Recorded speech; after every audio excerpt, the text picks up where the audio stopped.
Right, let's see how accurate this thing is. Hammer sling bow, XT head, XT handle, thick tubes, 42 pounds, shooting these 475 grain arrows at 170 to 175 feet per second. I'm shooting at 18 yards. On the target, I've got a little beer pong ball stuck onto it. I'm going to take 3 shots. Let's see if I can hit that ball or get very close to it within 3. Okay, here we go.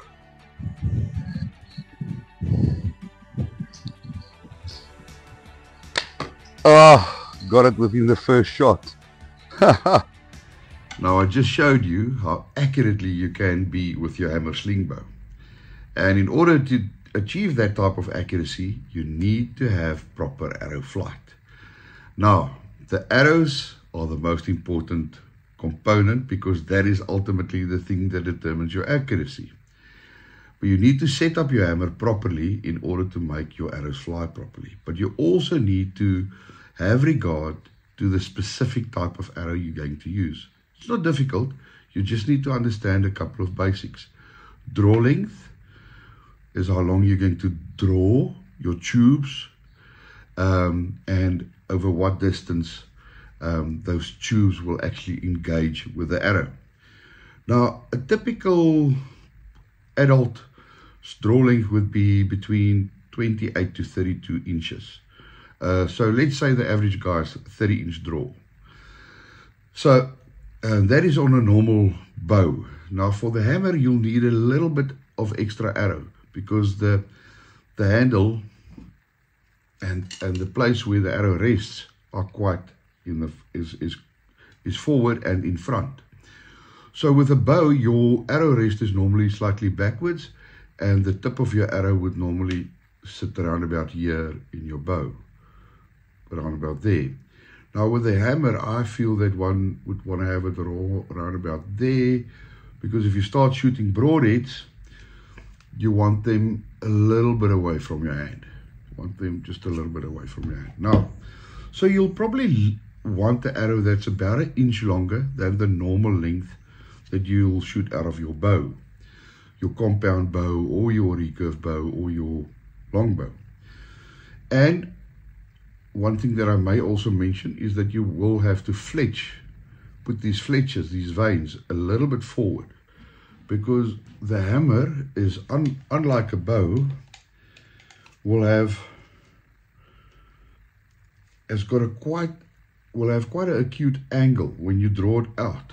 So these tubes will basically almost come together, and at that point, if the fletches are to the back, your tubes might interfere with your fletches and push the arrow to the side, which you don't want. You want your arrow to remain nicely seated in the middle of your whisker biscuit.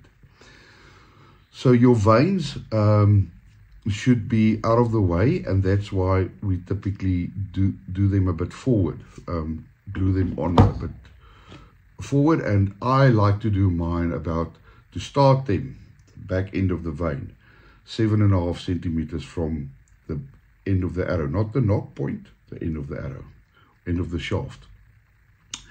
That keeps them out of the way of the tubes. Okay, now these are 32-inch arrows. Now, just to understand, the longer your arrow is, the weaker your spine will be, the easier it will bend. So when you need a longer arrow, let's say you've got a 30-inch draw length like me, and you need to shoot a 32-inch arrow, then you will typically want to shoot a 400 spine arrow, 400 to 450. 500 spine will probably be too weak. But if you shorten your arrow, let's say you've only got a 27-inch draw length, and you can shoot your arrow at 28 inches, you can possibly go up to a 500 spine. That will help you a little bit because you will ultimately have a lighter shaft and a lighter arrow. Now, what you also need to understand about arrows is once you the tip of the arrow, the point, typically comes in 100 grain point or 125 grain point. You can go lighter to 85 or 75. You can also go heavier to up to 250. But those are for recurves and longbow hunting setups and so forth. But your typical compound or normal bow hunting bow will shoot a 100 point or a 125 point arrow. Now this is also good for the hammer sling bow. So you'll either look at a 100 grain point or a 125 grain point. I suggest you get both and see which of these points make your arrow fly better. You'll quickly see whether or not the arrow wobbles through the air or whether or not it is a nice straight line that it travels to your target. I found that so once you go heavier at the tip, your spine will also weaken. If you go lighter on the tip, your spine stiffens. So it's all a combination of getting just your spine, the bend of your arrow right. But my suggestion to you, a good rule of thumb, for an adult with about a 30-inch draw length, you can easily still shoot a 32-inch arrow. You'll have to look at more or less a 400 spine, and I would suggest shooting a 100 grain point or 125 grain point in order to see what arrow flight you get. But you also want to have regard with regards to the weight of your arrow. This arrow here is about 450 grains. So let's say you shoot a heavy lead ball out of your slingshot, a 9.3 millimeter lead ball, and you shoot it with 0.8 latex. You need to understand that 9.3 millimeter lead ball only weighs about 75 grains. This arrow weighs 450 plus grains. It's but 7-8 times more. So you need a lot of power in order to drive this. Flat bands won't work. Tubes, thick tubes will do the job. Or if you want to go a bit lighter and have an easier draw just to start off, you can do this as I showed in the previous video. Thinner tubes, these are about a 20-40 or 40-20, 40 outer diameter, 20 inside, and I've got 2 double loops each side. And these will, depending on the length you make them, come in at about 36 to 38 pounds. With these arrows, 450 grain arrows, I typically get about 150 to 165 feet per second, depending on the length of these bands. 150 to 165 feet per second. And it's a 36 to a 38 pounds of draw weight. Now, I can put thicker single loops inside here, and then I can take them up to about 40 to 42 pounds. I can probably go heavier, but that is sort of the sweet spot for this setup, and I can then shoot really nicely with these 450 grain arrows, and then I go up to about 170 feet per second. Now, with my with the XT head and the thick latex tubes, depending on the length that I make them, I'll typically shoot these 450 grain arrows at about 175 feet per second. And if I shorten them and I chase a bit of speed, the poundage and then it runs at about a 44-45 pounds. When I shorten them and I chase a bit of speed and I go up to about 48 pounds, I get about 180-185 feet per second. Now, I've once made a setup where I actually had another tube next to this running, giving me speeds up to 200 feet per second, 210 feet per second even, but it was really difficult to draw. And I'll work up to that, but it was definitely almost 50 pounds or over 50 pounds, and I got some decent speeds. And you know, the thing is what you need to understand. So your draw length normally in slingshot shooting, the longer you draw, the faster you will be able to shoot your bullet. Same applies with your arrow here. But once you go longer in your draw length, you need to up the spine in the arrow in order to have proper arrow flight, that means you have to go heavier in your arrow, and then you drop in speed again. So those two things work against each other. So you need to just slot in somewhere where it works for you. Now, don't be chasing speed, because you'll only have to up your poundage to ridiculous pounds, and you know, it is much more difficult to draw this thing, which you only hold in your hand, and it's and everything happens here.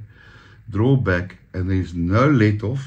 It's basically drawing a heavy recurve. Luckily, you have got the release. You can do it with the release, but you need to practice in order to, and you need to build up your muscle memory in order to get to that 48, 50 pound setup. You'll definitely be able to start at 35, even 38 pounds easily. And that will allow you to really get used to the hammer, learn how to aim, spend that little bit longer on the target. I typically aim at you'll also see that once you grip the hammer and you hold it, because you really need to rely on this wrist brace with the extra poundage or the amount of force that you're going to put into it. If you take the wrist brace off, you will not be able to hold. The slingshot will bend back to you, because it is not a bow that where the power comes from the tips. All the power comes straight down the middle, and therefore, in order to easily draw this really smoothly and easily, you want to use your wrist brace. And one suggestion: Simple Shot has got this long strap on here. So if you go the route that they brought it out in with, what typically happens is the slingshot, the head of the slingshot sort of turns into you, and then your arrow sits at a funny angle and the head bends into you. So it should be like that, but it then bends into you. So all I did was I just stuck some further Velcro at the back, and I actually now take this strap around to the back as well, and that has reduced the amount of bend that goes into the strap, and I've done the same with this one as well. And all of us, and you actually want to get this to the point where when you grab the hammer, that it's actually tilted out away from you a little bit, because once you pull on these heavy bands, it's going to draw itself into line. But I have found with the ergonomics of your arm and your wrist and everything, it's too difficult to shoot it like this. So I shoot it at 45 degrees. And it's accurate at 45 degrees as well. And you need to understand the dynamics here. Because your tubes and the hole for your arrow sit in a straight line. If you do that, especially also with the release and everything, you may think that the arrow will fly in a different direction. But I tilt it at about 45 degrees and I aim with that tip there. On the LT head, tilt it 45 degrees, arrow sits there, tube sits in a 45 degree angle, but that's my aiming point. And it works like a charm. And I've had someone else shoot my hammer, and they was bang on, spot on with my aiming point that I created there. So all I did was I started looking for a spot here where I could aim, keep it in target, and pull that release and know that arrow is going to go that way. I then sort of got an idea where it was, took a little bit of correction pen, made a little white mark there, kept on shooting, eventually move the specific point of that white mark just so that I knew I was dead center now. And then all I did was I made a little groove there, and I melted the tips of a little piece of fiber optic, put that in the groove, and stuck some tape over it. Now I've got a sight. And with the XD, you've got that sharp point to aim with. And once you do that, the 45 degrees, more or less, and you find a reference point to aim with, you'll see that you'll quickly gain serious accuracy. But, as I said, understand about the spine, the tips, play around with the weight of the tips, fletch your arrows a bit forward, and create the correct angle here so that your hammer actually sits a bit forward, and once you pull it, that you actually pull it flush and aim with it like that. Okay, so let's go back outside and I'll shoot a few more arrows and give you a few more suggestions and tips as to how to shoot that hammer, and I'll show you up to what distance it can really be nice and accurate. Let me just show you what I do when I shoot this arrow. I like to knock the arrow first, and then I stick it in through the whisker biscuit, through the top opening there. Then you engage with your release, and you draw back, similarly what you would do with your slingshot, in a straight line. You want this elbow up and straight, and you want to draw with your shoulder blades, pushing them closer to each other. And then I aim at about 45 degrees, like that. There, that's how I aim. So once I've drawn the hammer, I'll come onto target and I'll spend a little bit of time aiming, not too much. You see? And you need to anchor every time at exactly the same spot. Now what I do with this crease in my hand, I anchor right behind my jaw, below the ear. That seems to be just the right height. And then I look straight down the bands, so between the bands and the arrow. Somewhere between the bands and the arrow, and I line my sight up on target. Okay, so I'm standing at about 10 meters from the target now, and I'm just going to go through the motions of drawing, getting my form right, practicing my aim on target, getting my anchor position sorted out, and make sure you don't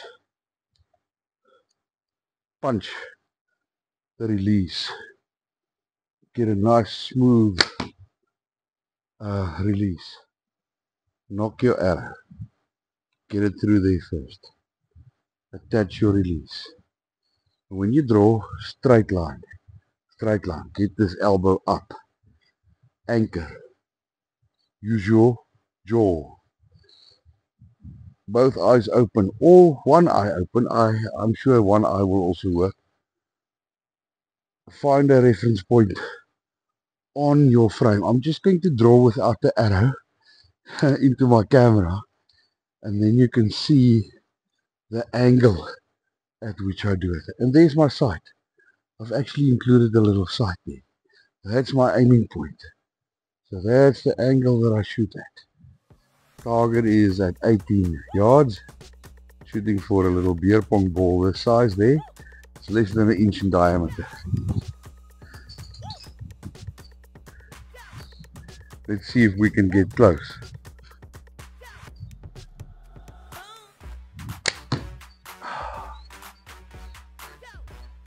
I think I've got it. Shoot one more, just for good measure.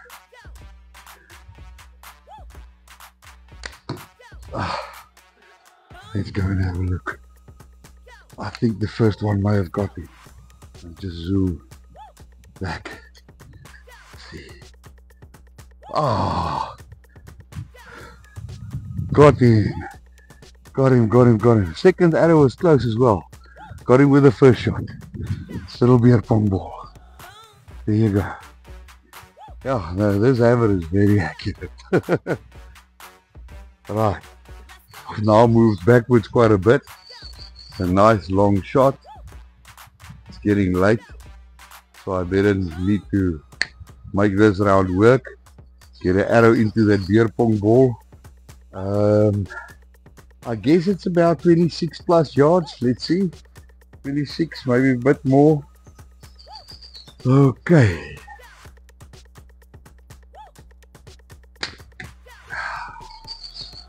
It's a bit low. Not much, but not where I wanted it.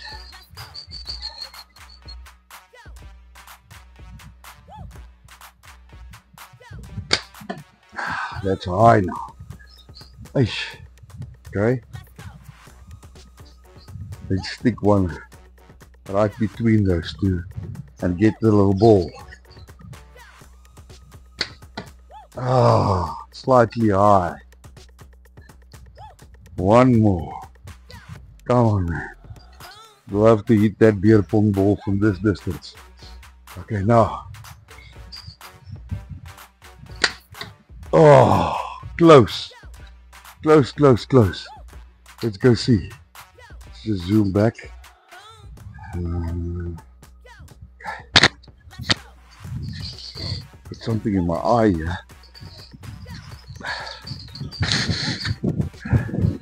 Oi, because the one dipped a bit low. Jeez, I got so close. So close. So, let's look at this. This is about a little bit more than an inch. This is less than an inch. And these two are about a centimeter and a bit. The one is a centimeter, the other one a bit more. That is extremely close at that long distance. I think that's decent shooting. These two arrows are next to each other. So close. Yes. Right, thank you for watching, and remember to like and subscribe and drop us a comment if you've got a couple of questions. We're more than willing to help and assist where we can.